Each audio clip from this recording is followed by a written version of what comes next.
duke shtyrë ndoshta me vite edhe projekti për prodhimin e armës bërthamore nga Irani, sepse edhe presidenti Trump e ka deklaruar qartë.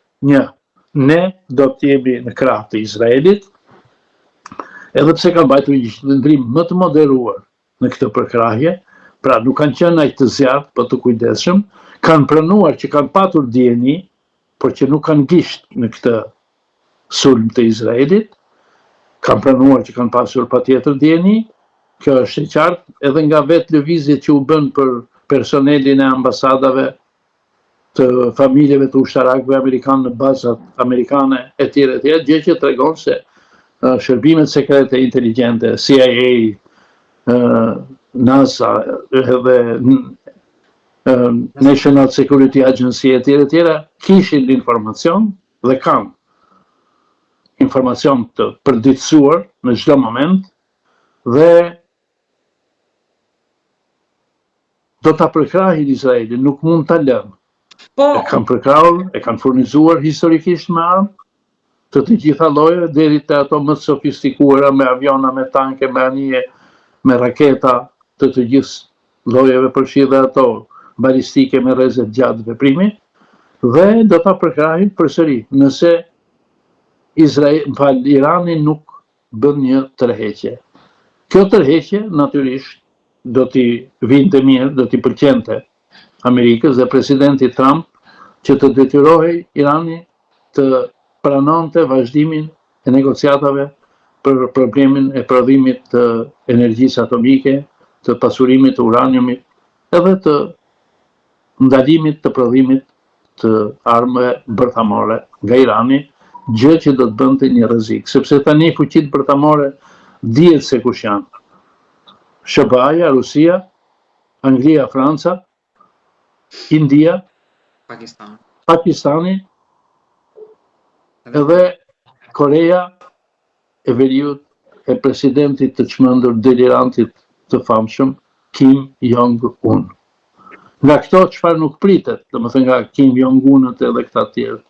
Por sepse pati ca xixa edhe konflikti indo-pakistanes u ringjall, por janë të dyja fuqi atomike.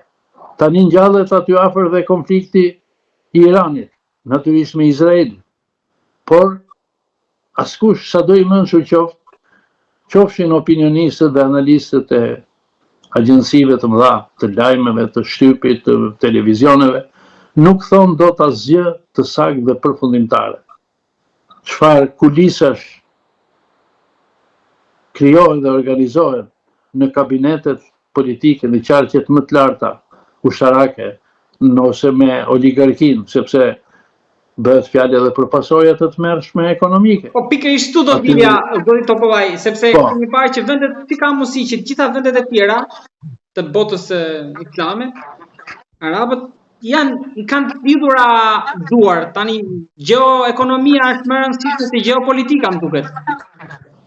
Natyrisht janë të dyja, s'po themi më e rëndësishme, më pak e rëndësishme, janë të dyja shumë të rëndësishme dhe ecin paralel.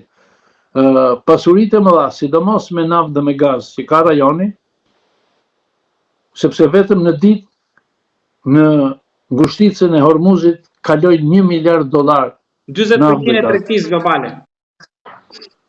Disa mendojnë se Irani mund ta mbylli ngushticën e Hormuzit, por aty janë dhe shtetet e tjera, arabe, fqinjët. Është edhe Iraku, me cilin Irani ka një histori luftrash, besoj e kujtonte luftën e Saddamit kundër Iranit. Që zgjati disa vite, mos gaboj. Po. Janë dhe shtetet tjera, janë Emiratet, janë Kuwaiti, Katari, sidomos Saudi Arabia, që natyrisht ajo nuk mund ta miratonte këtë sulm të Izraelit, edhe për opinionin ndër arab 700 milionësh, por edhe për faktin se në të vërtetë ata nuk e duan Iranin.